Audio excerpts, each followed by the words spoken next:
firman-Mu oleh pertolongan Roh Kudus. Haleluya. Amin. Silakan duduk Bapak Ibu yang dikasihi oleh Tuhan, saudara-saudari. Shalom. Pak Pendeta Edi dan Ibu Yulia, saya mengucapkan terima kasih untuk kesempatannya memberitakan firman Tuhan, dan semua pengurus dari gereja GPKDI Jemaat Rumah Berkat. Saya berterima kasih untuk kesempatan yang diberikan untuk menyampaikan firman Tuhan. Seringkali yang menjadi pergumulan saya kalau Tuhan izinkan menyampaikan kebenaran firman Tuhan, apa ya yang ingin disampaikan secara khusus. Karena puluhan tahun Bapak Pendeta Edi sudah menggembalakan Bapak Ibu saudara-saudara sekalian, kayaknya Kejadian sampai Wahyu sudah dikhotbahkan ya Pak. Jadi mau memberitakan apa ya? Tapi Tuhan itu Tuhan yang mempunyai maksud dan tujuan yang jelas sekali untuk kita. Yang saya maksud kita itu adalah Bapak Ibu saudara-saudara sekalian ya. Tuhan itu adalah yang menyelidiki hati kita, Tuhan yang menguji batin kita. Jadi kebenaran yang Tuhan inginkan itu bukan kebenaran di dalam pikiran. Tetapi kebenaran yang Tuhan inginkan adalah kebenaran di dalam hati. Ya. Kalau hati kita dipenuhi dengan kebenaran yang dari Tuhan, saya rasa langkah-langkah kita di dalam menjalani kehidupan ini bukan lagi langkah-langkah yang berbeban berat Bapak Ibu, saudara-saudari. Ada yang mau ikut Tuhan tapi masih berbeban berat? Tidak ada ya. Tidak ada seorang pun di antara kita yang mau ikut Tuhan tapi berbeban berat. Enggak ada yang ngaku ya. Tapi Bapak Ibu yang dikasihi oleh Tuhan, kalau kita sudah mengikut Tuhan dan tidak ada beban berat, itu berarti sesuai dengan apa yang Tuhan inginkan. Dengan kata lain, bagi semua kita, siapapun kita, kalau masih ada beban berat yang kita rasakan ya di dalam hati kita, waktu kita mengiring Tuhan, cepat-cepat serahkan beban itu kepada Tuhan Yesus. Karena Tuhan tidak memanggil Anda menjadi orang Kristen yang kemudian masih memikul beban berat. Itu bukan yang Tuhan inginkan, itu bukan yang Tuhan mau dari kehidupan kita. Jadi beban beratnya punya siapa Pak? Di dalam Matius 11 ayat 28, saya belum masuk ya ke materi. Marilah kepadaku kepada siapa?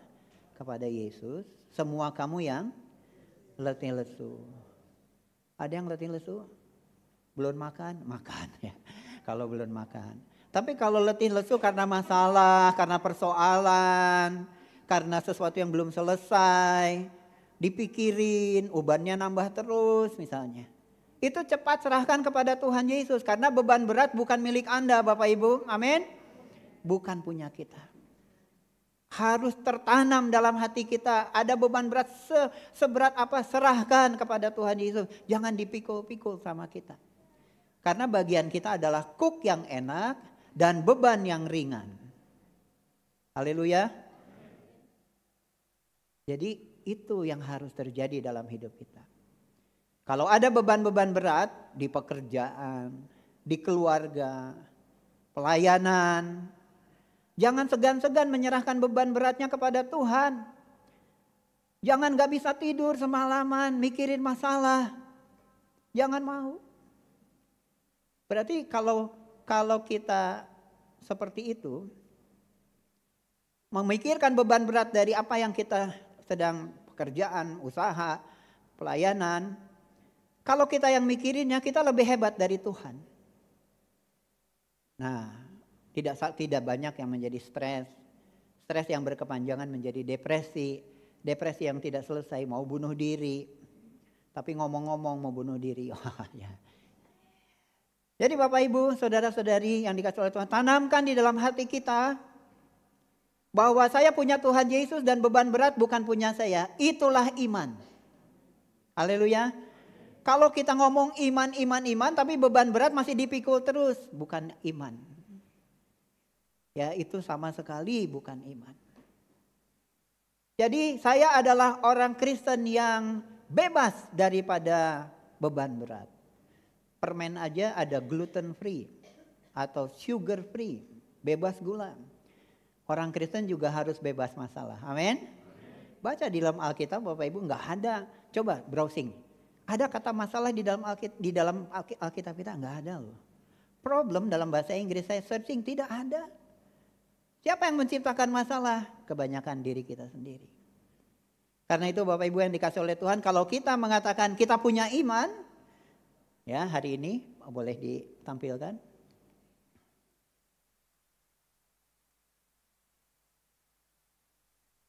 Iman itu aktif, Bapak Ibu. Dan dihidupkan melalui kepercayaan dan ketaatan. Pak Pendeta mah ngomongnya gampang aja, lagi beban berat, suruh serahin sama Tuhan. Besok gimana? Nah itu namanya tidak taat. Karena mengkoreksi firman Tuhan.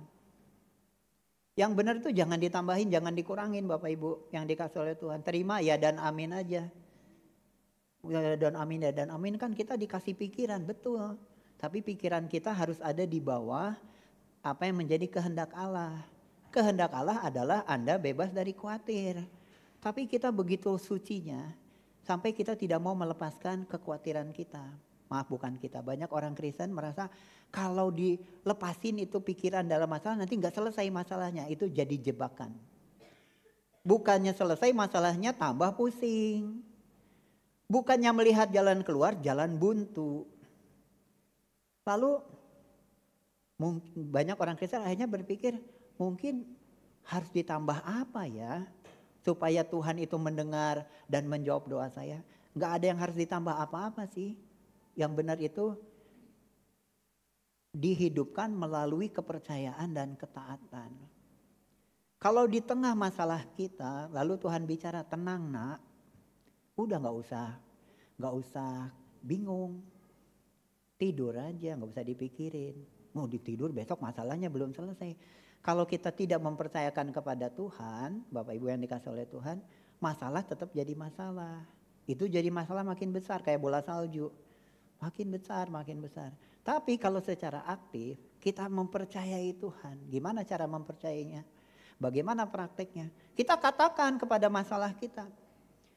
Tuhanku lebih besar daripada masalahku. Aku percaya Tuhan Yesus pasti tolong aku. Lalu ada pikiran, panah api, bohong. Yang bohong itu kamu iblis.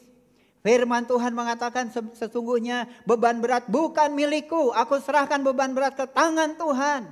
Jadi begitulah cara mengalahkannya Bapak Ibu. Itu yang disebut aktif. Tapi kalau diem aja. Sambil dia melihat HP. Terus itu gak beres-beres masalahnya. Scrolling aja ya. Itu gak menyelesaikan masalah. Tapi kalau kita dengan aktif menyatakan iman kita. Beban berat bukan milik saya.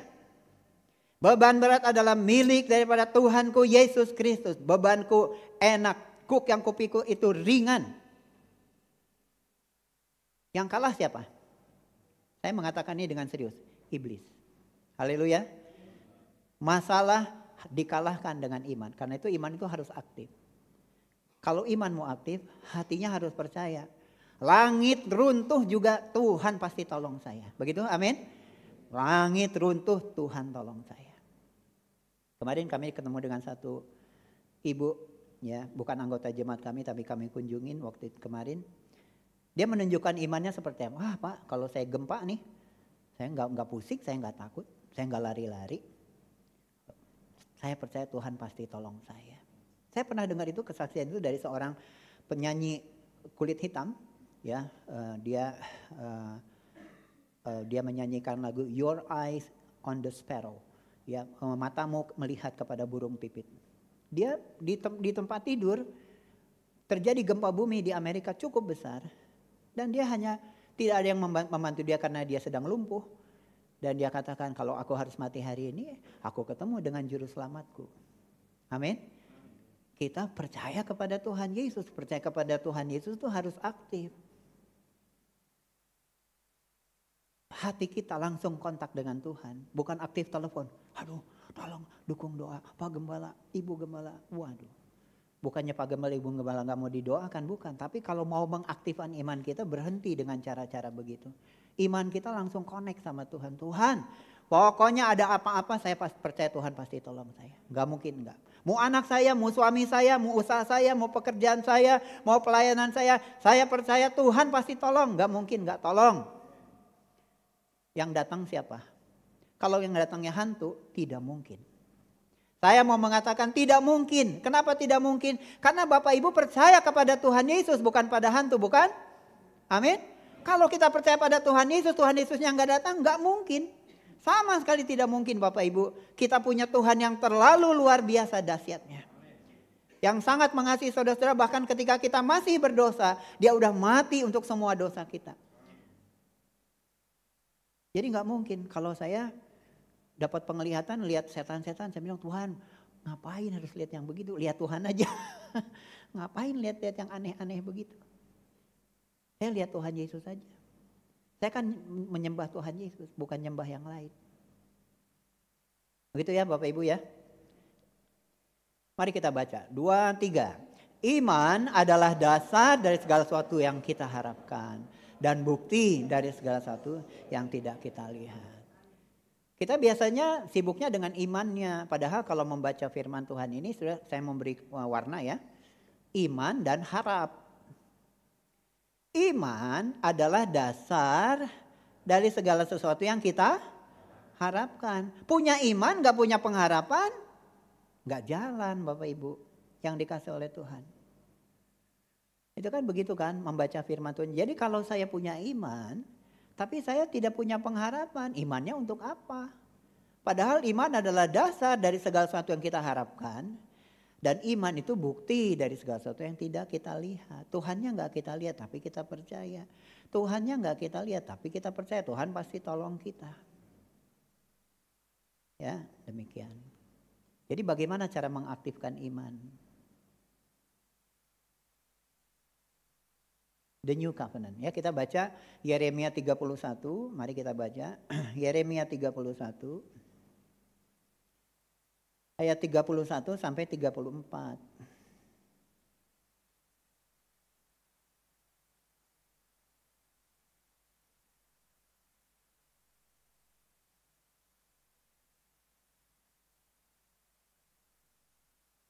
Sesungguhnya akan datang waktunya, demikianlah firman Tuhan, aku akan mengadakan perjanjian baru dengan kaum Israel dan kaum Yehuda. Bapak Ibu yang dikasih oleh Tuhan, ini adanya di PL ya, di surat di kitab Yeremia. Tapi di kitab Yeremia ini ada janji tentang PB.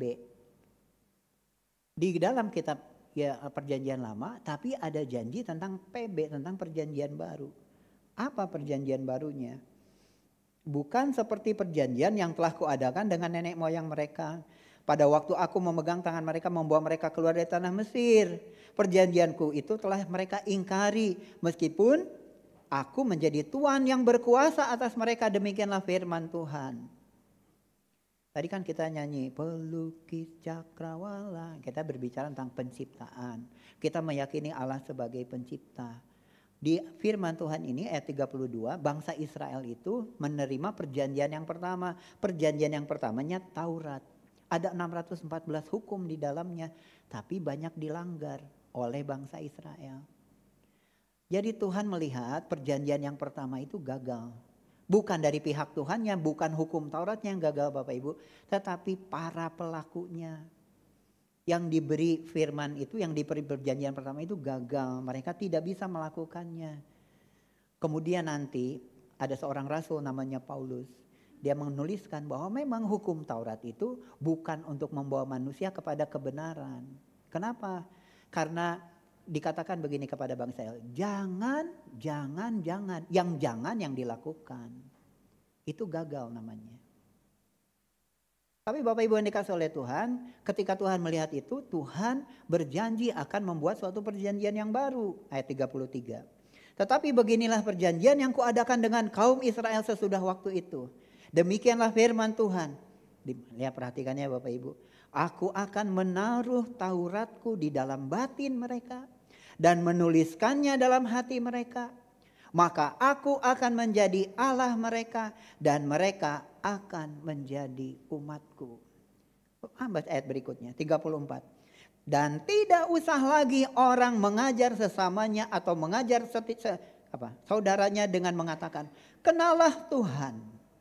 Sebab mereka semua besar kecil akan mengenal aku, demikianlah firman Tuhan. Sebab aku mengampuni kesalahan mereka dan tidak lagi mengingat dosa mereka. Ini perjanjian yang kedua Bapak Ibu yang dikasih oleh Tuhan. Yang perjanjian yang baru yang dibuat oleh Tuhan. Tuhan melihat, sekarang ini ada kelompok Israel. Mereka yang benar-benar umatku. Karena mereka mentaati apa yang aku firmankan. Jadi bukan lagi perjanjian dalam hukum Taurat yang tadi. Tetapi perjanjian baru. Ditandai dengan apa? Saudara lihat bagian terakhirnya. Sebab aku akan mengampuni kesalahan mereka. Dan tidak lagi mengingat-ingat dosa mereka. Katanya perempuan itu ahli sejarah. 25 tahun yang lalu suaminya salah ngomong, masih ingat. Katanya. Tuhan itu Bapak Ibu, manusia itu berbuat kesalahan yang ngeri-ngeri. Tapi Tuhan mengampuni kesalahan mereka dan tidak lagi mengingat-ingatnya. Tetapi karena kita merasa, bagaimana mungkin dosa saya, bukan kita ya, bagaimana mungkin dosa saya yang begitu banyak diampuni, dilupain aja sama Tuhan. Nah itu udah nambahin firman lagi tuh. Akhirnya, saudara-saudara yang dikasih oleh Tuhan, bukannya mengalami pengampunan, bukannya hidup sebagai umat Allah, jadi jalannya bongkok. Karena dosa. Enggak mengalami kebebasan. Enggak mengalami hidup sebagai umat Tuhan. Enggak mengalami pemeliharaan Tuhan dalam hidupnya. Karena masih pakai versi lama. Kalau kita masih pakai versi lama di zaman yang udah modern ini, saudara, itu udah pasti kagak jalan. Suatu hari saya kesulitan mengunduh sesuatu di handphone saya. Kenapa? Karena saya lupa mengupdate software saya. Sudah dikasih tahu ada update software. Saya abaikan. Akibatnya waktu saya butuh kelabakan, nggak jalan. Bapak Ibu yang dikasih oleh Tuhan, kalau kita mengaku sebagai orang Kristen di abad 21 ini, tetapi kita masih kesulitan menyerahkan beban berat, masih kesulitan untuk mengakui bahwa Yesus telah mengampuni segala dosa saya, jangan-jangan kita masih pakai versi lama dari iman kita. Dan versinya itu adalah versi hukum Taurat. Jangan gini, jangan gitu, nggak boleh gini, nggak boleh gitu, tambah ini, tambah itu, kurang ini, kurang itu. Padahal harusnya kita menerima perjanjian baru. Bagaimana mengaktifkan iman? Terima ini. Ayat yang aku tidak akan mengingat-ingat dosa lagi itu digenapi melalui kematian Yesus dan kebangkitan Yesus. Amin. Jadi versinya baru apa lama nih? Oh baru. Haleluya. Udah ya saya selesai khotbahnya. Karena udah pada versi baru nih pada fitnya apa ini. Jadi saya udah selesai aja ya. Tidak ya, mari kita lanjut. Nah saudara, kata perjanjian itu dalam bahasa aslinya berit. Ya, nggak usah kita baca ya. Tadi kan udah kita baca. Berit itu apa sih? Berit itu ini seorang hamba Tuhan namanya Ehrod, mendefinisikan berit atau perjanjian atau covenant ya sebagai hubungan mengikat antara Tuhan dan umatnya.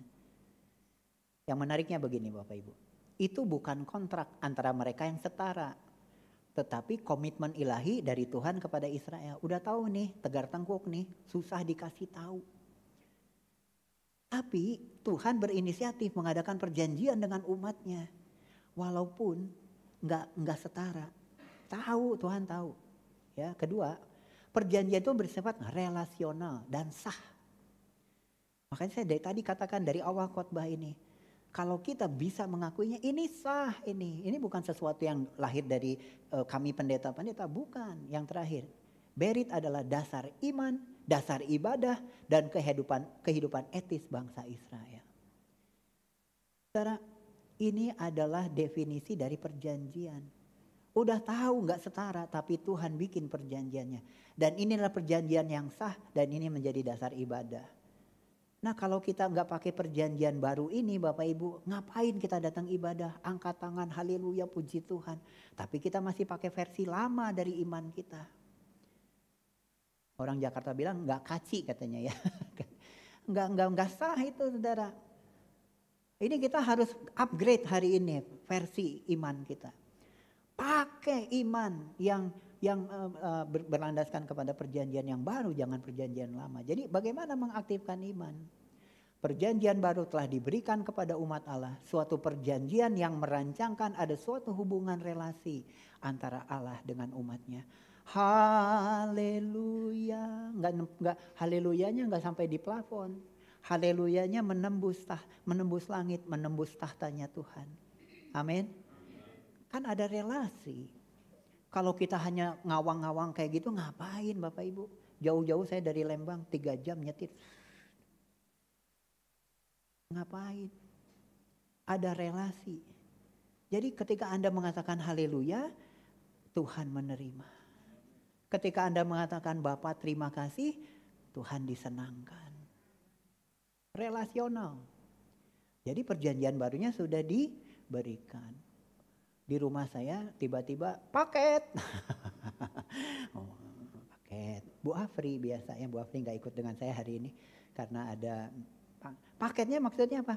Udah diterima belum? Kalau belum diterima kita lacak kan? Pak belum diterima paketnya. Perjanjian barunya sudah diterima belum? Saya bukan orang sekolahan Pak. Gak apa-apa.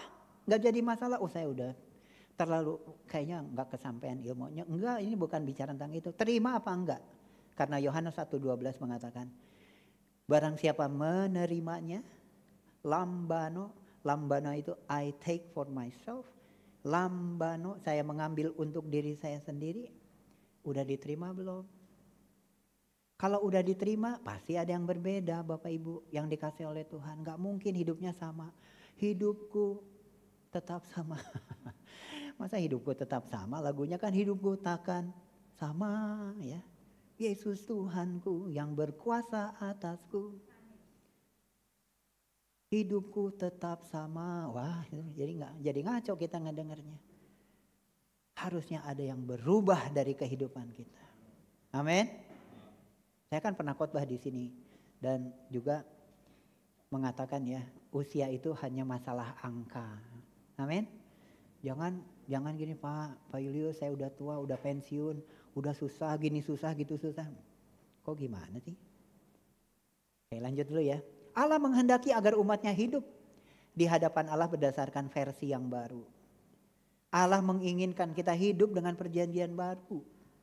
Jangan perjanjian lama Bapak Ibu. Bukan PL ya maksudnya. Yang tadi itu hukum-hukum Taurat. Perjanjian baru adalah tentang transformasi batiniah. Bukan sekedar ketaatan lahiriah. Minggu ke gereja. Kalau nggak ke gereja Om Edi, Om David akan telepon. Daripada lu ditelepon, lu ke gereja. Ya bukan itu. Saudara itu ketaatan lahiriah. Ya. Tapi ketaatan lahiriah Om Edi tidak ada. Om David tidak ada. Anda tetap beribadah kepada Tuhan. Haleluya. Karena perjanjian baru adalah transformasi batiniah dan itu adalah excited, sangat menyenangkan karena Anda menyukai perubahan itu. Kalau versi yang baru itu lebih buruk daripada versi yang lama, tidak mungkin. Tuhan memberi versi yang baru kepada kita supaya kita bersuka di dalamnya. Amin. Supaya jadi orang Kristen ke gereja tuh mau kemana Bu? Pasar. Udah mau ke gereja saudara. Malu mengaku jadi orang Kristen. Mau kemana Pak? Mau ke, itulah ke kopi, warung kopi. Saudara. Malu kita mengaku jadi orang Kristen padahal kita bangga. Bukannya mau sok-sokan enggak. Tapi kita bangga jadi orang Kristen. Karena apa? Kita mengalami transformasi di dalam diri kita. Cara dipikir kita berubah. Cara kita berkata-kata berubah. Bercandaan kita juga berubah. Ya, saya punya maaf ini tidak menjelekkan keponakan sendiri ya. Tapi keponakan saya sebelum mengalami transformasi dengan Tuhan. Pekerjaannya bagus. Tetapi sulit memberi untuk pekerjaan Tuhan. Hari ini dia bisa kasih 20% lebih daripada uangnya untuk pekerjaan Tuhan. Karena dia mengalami transformasi. Coba omnya yang pendeta ngomong. Mentang-mentang om lu ya. Enggak. Transformasi itu ada di dalam hati kita. Dan ngomong-ngomong, memberi persembahan itu Bapak Ibu bukan nominalnya. 1 peser yang dimiliki oleh janda itu adalah seluruh hidupnya, karena besok dia nggak tahu mau makan apa. Tuhan, dia memberikannya dan Tuhan memperhatikan.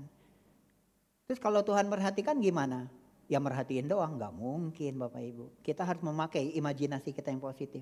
Ketika Tuhan memperhatikan, mungkin aja besok ada yang kirim kentang ke dia.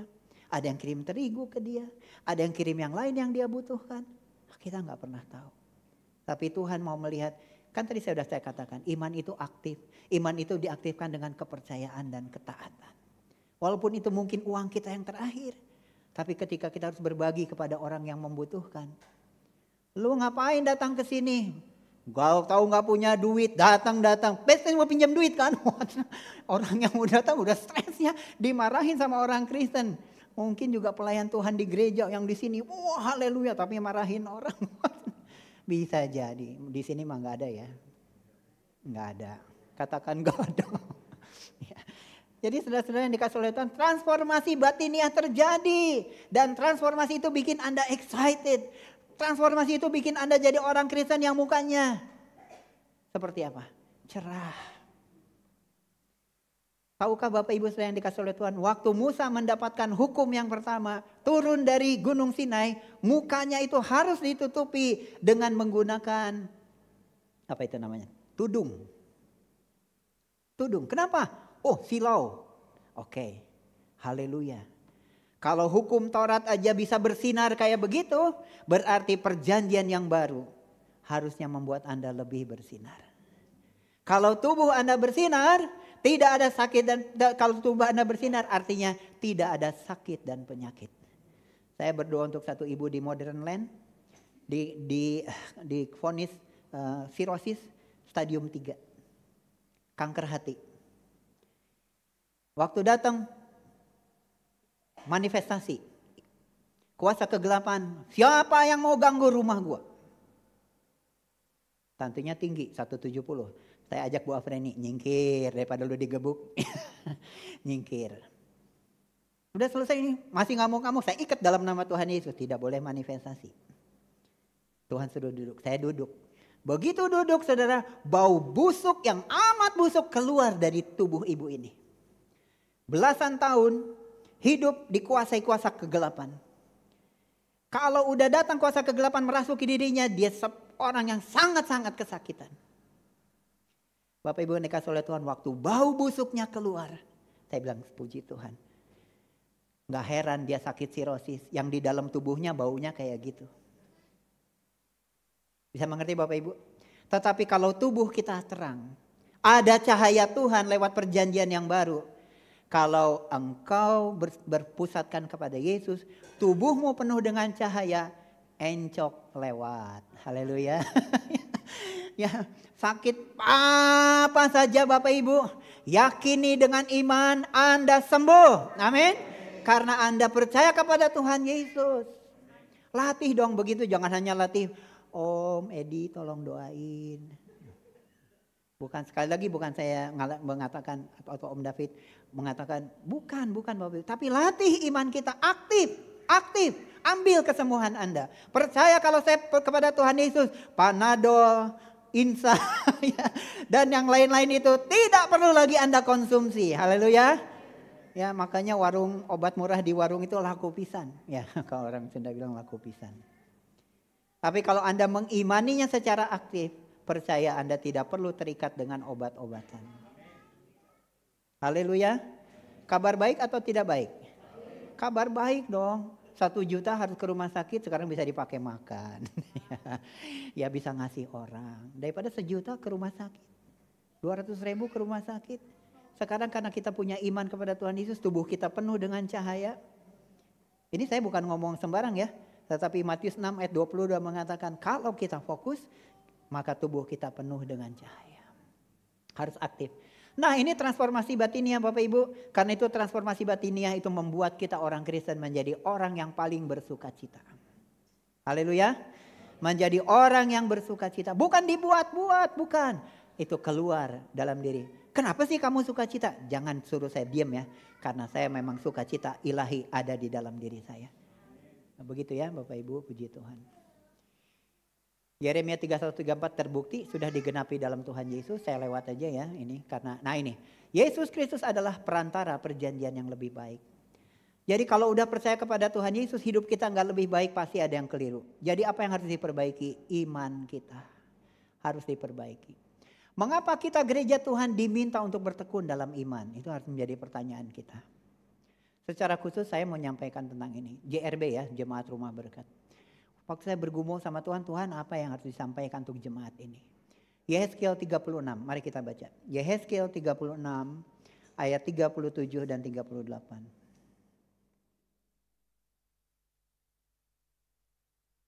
Jangan lupa versinya harus versi baru Bapak Ibu, amin. Jangan versi lama, nanti nggak berguna ya. Yehezkiel 36 ayat 7, 37, 38. Dikatakan, beginilah firman Tuhan Allah, dalam hal ini aku juga menginginkan supaya kaum Israel meminta daripadaku apa yang hendak kulakukan bagi mereka. Yaitu membuat mereka banyak seperti lautan manusia. Seperti domba-domba persembahan kudus dan seumpama domba-domba Yerusalem pada waktu-waktu perayaannya. Begitulah kota-kota yang sudah runtuh penuh dengan lautan manusia. Dengan begitu mereka akan mengetahui bahwa akulah Tuhan. Sebelum ayat ini muncul, saudara baca dulu ayat 26. Ayat 26 kita baca. Kamu akan kuberikan hati yang baru dan roh yang baru di dalam batinmu. Baru, amin. Baru. Dan aku akan menjauhkan dari tubuhmu hati yang keras kayak batu. Dan kuberikan kepadamu hati yang taat. Kalau kita bicara konteks kita hari ini, iman itu aktif. Iman itu harus disertai dengan kepercayaan dan ketaatan. Jadi ketika Tuhan memberikan kepada kita hati yang baru Bapak Ibu, itu hati yang taat, bukan hati yang tidak taat. Siapa yang tidak mau hati yang taat di sini? Ada yang tidak mau? Ada yang tidak mau? Siapa yang mau? Boleh angkat tangannya? Amin. Wah, hanya 100 orang. Wah, luar biasa. Rohku akan kuberikan diam di dalam batinmu. Dan aku akan membuat, dan aku yang membuatnya siapa? Tuhan, bukan kita. Setelah kami hamba-hamba Tuhan ya, sekalipun belajar firman, berdoa, mungkin berpuasa. Tetapi yang membuat kami menjadi hamba Tuhan itu Tuhan gitu. Bukan sekolahan. Sekolah mah supaya benar gitu. Tapi yang membuat kami menjadi the real hamba Tuhan itu adalah Tuhan sendiri. Sama menjadi umat Tuhan juga demikian Bapak Ibu yang dikasihi oleh Tuhan. Anda menjadi umat Tuhan itu bukan karena ketaatan lahiriah tetapi transformasi batinnya. Anda menerima hati yang baru, Anda menerima roh yang baru. Jadi maksudnya apa? Mentaati Tuhan itu bukannya susah Mentaati Tuhan itu kesukaan. Justru kalau gak taat sama Tuhan gelisah hati kita. Kalau kita nggak taat sama Tuhan masih bisa ke mall. Something wrong with you, ya. Ada sesuatu yang salah dengan kita. Sedikit aja kita berbuat salah di depan Tuhan, nggak mungkin Tuhan kita tuh diem. Nggak mungkin. Nah itu transformasi batinnya. Kenapa? Kita nggak suka bikin dosa. Kita nggak mau dan kita juga nggak mau dan nggak akan bisa. Kenapa? Karena kita punya Yesus. Yesus sudah memberikan pada kita hati yang baru, roh yang baru. Enak aja tuh ngomongnya pendeta. Emang enak. Mau? Mau? Mau? Iya. Kalau aminnya ragu-ragu. Amin. Terima aja Bapak Ibu. Saya juga cara terimanya begitu. Udah gak usah pakai ini lagi. Nanti ininya dibaruin sama Tuhan. Jadi pinter gitu maksudnya. Tapi kalau hatinya masih keras-keras batu. Susah Tuhan mau ngomong apa juga. Tapi kalau kita nih Bapak Ibu yang dikasih oleh Tuhan, percaya aja, terima aja nih dengan firman Tuhan ini dengan ya dan amin. Belum ngerti juga amin aja Tuhan, pokoknya saya mau jadi umat yang taat. Tahu-tahu besok Anda mendapati Anda yang tadinya keras hatinya, kok bisa ya? Kok bisa ya? Kok bisa ya? Karena siapa? Kan karena Tuhan.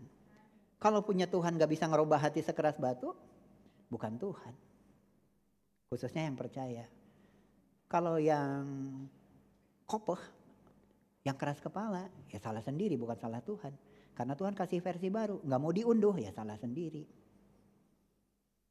Jadi janji yang pertama ini Bapak Ibu adalah janji tentang berkat Tuhan. Ternyata berkat Tuhan datang kepada orang yang hidup dalam perjanjian yang baru. Amin. Dan secara khusus untuk jemaat rumah berkat di tempat ini, sudah memang namanya jemaatnya jemaat rumah berkat. Saya yakin ya, Anda bisa jadi berkat lebih banyak lagi. Amin. Gereja Tuhan di tempat ini akan menjadi berkat lebih banyak lagi apabila kita betul-betul terus dibarui dengan pengetahuan firman Tuhan ini. Jangan puas dengan berkat yang Anda terima hari ini. Jangan batasin Tuhan dengan apa yang Tuhan sudah beri buat gereja Tuhan di tempat ini. Saya meyakini gereja Tuhan di tempat ini akan menjadi berkat. Dan Yehezkiel 37 ayat 11 sampai 14 ini berbicara tentang tentara Tuhan yang besar. Mudah-mudahan saya bisa menjelaskannya dengan baik supaya Bapak Ibu mengerti. Ternyata panggilan Bapak Ibu itu bukan hanya panggilan untuk hidup diberkati. Tapi panggilan Anda juga dengan berkat yang Anda terima, Anda akan berbaris. Marching, berbaris. Untuk menyatakan bahwa kita umat yang diberkati oleh Tuhan. Kalau diberkati untuk apa? Untuk apa? Untuk memberkati. Amin. Berarti sepanjang perjalanan nanti Anda akan memberkati itu bukan hanya bukan. Tapi memberkati itu juga menghancurkan kutuk-kutuk kemiskinan. Haleluya. Dan saya percaya Pak Edi ya, saya percaya bahwa ini akan terjadi untuk gereja Tuhan di tempat ini. Ya. Nah, Yehezkiel 37 ayat 11 sampai 14 ini, Saudara perhatikannya. Ini menunjukkan harapan yang tidak biasa. Harapan yang tidak biasanya adalah ada tulang-tulang yang amat kering. Tulang-tulang yang amat kering. Penglihatan yang diberikan oleh Tuhan kepada Nabi Yehezkiel adalah penglihatan berpindah dari kematian kepada kehidupan. Dan itu merupakan kebangkitan yang mulia. Ini saya bicara serius ini. Untuk Bapak Ibu saudara-saudara sekalian. Ya, di lembah yang penuh dengan tulang-tulang manusia Tuhan bertanya. Dapatkah tulang-tulang ini bangkit kembali? Yehezkiel mengatakan hanya Tuhan yang tahu. Tulang-tulang yang amat kering ini adalah bangsa Israel sebetulnya. Pertanyaannya, mengapa amat kering? Jawabannya karena sudah lama. Tapi sudah melihat ini ayat firman Tuhan ini.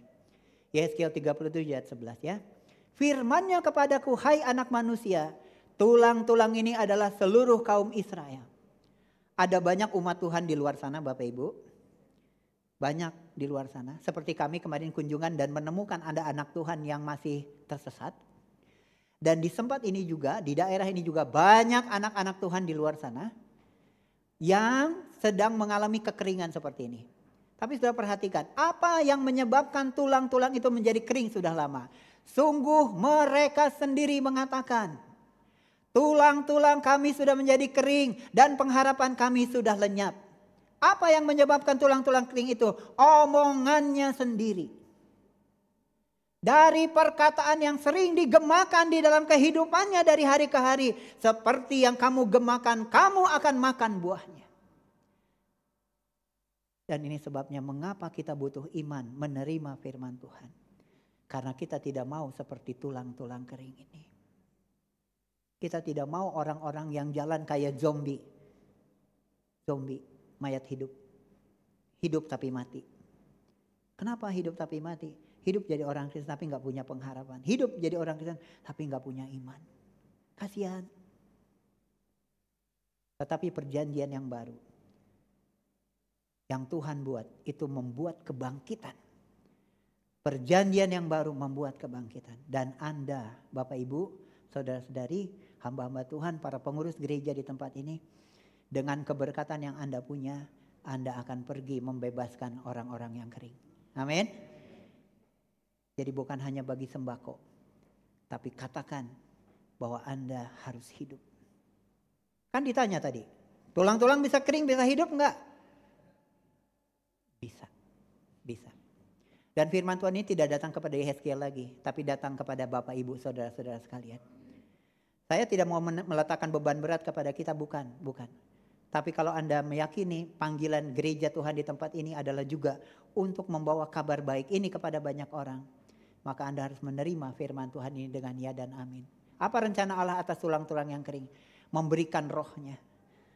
Orang yang gak punya roh itu layu, lemah, letih, letoy. Ya. Tetapi Tuhan memberikan rohnya supaya kubur terbuka dan Israel bangkit. Saudara, sukacita penuaian itu sangat luar biasa. Kalau Anda lihat nanti menuai satu jiwa datang bertobat kepada Tuhan, sukacitanya tidak akan pernah terlupakan. Di gereja Tuhan ini puji-pujian akan naik begitu indahnya kepada Tuhan. Karena Anda menghargai, menghormati Kristus yang memberikan versi yang baru untuk iman kita. Anda diutus oleh Tuhan untuk membawa kabar baik ini kepada banyak orang. Jadi gak ada istilahnya pelayan Tuhan, hamba Tuhan yang burn out. Burn out itu terbakar habis. Capek pelayanan. Tapi gak dapat apa-apa, gak dapat sukacita. Gak ada istilah kayak gitu. Karena di dalam diri kita ada rohnya Tuhan yang berkuasa. Luar biasa. Gereja Tuhan, GPKD Jemaat Rumah Berkat menerima berkat Allah dan akan menjadi tentara-tentara Allah. Apa hasilnya? Maka bangsa-bangsa akan mengetahui bahwa aku Tuhan menguduskan Israel pada waktu tempat kudusku berada di tengah-tengah mereka untuk selama-lamanya. Orang datang ibadah ke tempat ini, mereka akan mengatakan, sungguh Tuhan ada di tengah-tengah kalian. Bukan pemimpin pujiannya, amin.